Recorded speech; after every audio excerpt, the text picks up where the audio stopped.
जय मिथिला, जय मैथिली। आज हम बात करेंगे कि जितिया पूजा की शुरुआत कब से हुई, आखिर ये पूजा क्यों किया जाता है, इसके पीछे की कथा क्या है। नमस्कार, मैं धीरज झा जितिया पूजा के पीछे की कथा बता रहा हूँ।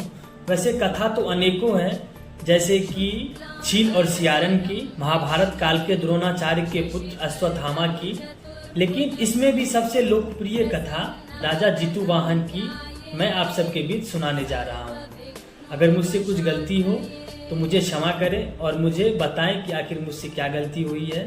तो चलिए कथा प्रारंभ करते हैं। जय जितुवाहन भगवान की। जिवुतवाहन एक गंधर्व राजकुमार थे।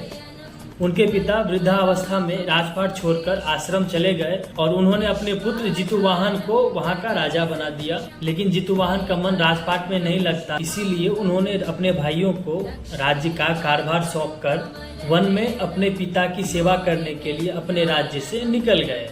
वन में भ्रमण करते हुए उन्हें एक नागिन रोती हुई दिखी, तो वह उनके पास गए और उन्होंने उनके रोने का कारण पूछा। तो जब राजा उनके पास गए तो उन्होंने पूछा कि आखिर आप क्यों रो रहे हैं। तो उन्होंने बताया कि पक्षियों के राजा गरुड़ को रोज एक नाग खाने के लिए देने की प्रतिज्ञा की है। आज मेरे बेटे को देने की बारी है, लेकिन मैं उसके बिना नहीं रह सकती, क्योंकि वह मेरा इकलौता बेटा है और अगर वह मर गया तो मैं भी उसके बिना नहीं जी पाऊंगी। माँ का यूं विलाप देख के राजा बोले कि आप चिंता मत कीजिए, आपके बेटे को कुछ नहीं होगा, गरुड़ को भोजन ही देना है ना, तो मैं आपके बेटे की जगह चला जाऊंगा।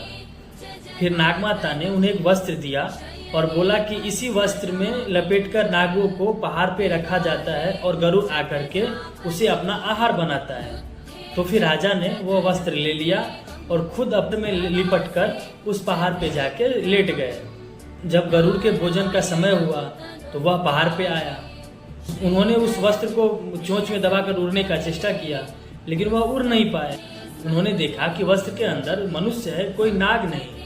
तो उन्हें बहुत क्रोध आया और पूछा कि तुम कौन हो और तुम यहाँ क्या कर रहे हो। तो राजा ने सारी वृतांत गरुड़ देव को बताया और उन्हें मन में बहुत दुख हुआ कि हम बहुत गलत कर रहे थे। उन्होंने राजा को वचन दिया कि आज के बाद मैं कभी किसी नाग को क्षति नहीं पहुँचाऊँगा, और उन्होंने राजा जितुवाहन को अभयदान दिया।